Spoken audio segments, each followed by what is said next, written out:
dito na naman tayo sa mahiwagang kapitbahay ko. Alam mo ba yung kapitbahay ko? Maraming mangga.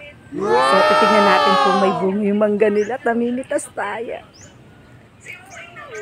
Ayan, silong muna tayo dito kasi titignan natin kung nandiyan yung may-ari. Ayan, wala. Ayan. Saan kaya yung may-ari? Ayun yung may-ari, oh.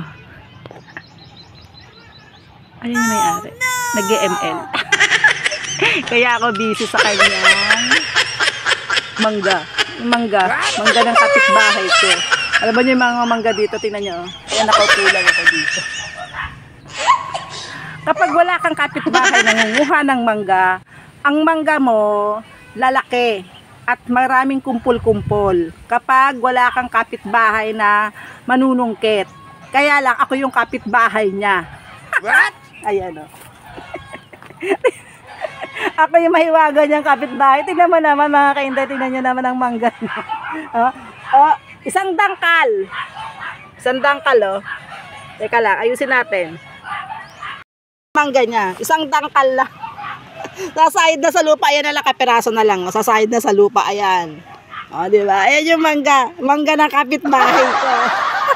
Ayan, o, diba? Pag wala kang kapitbahay na mamimitas, yan ay lalaki.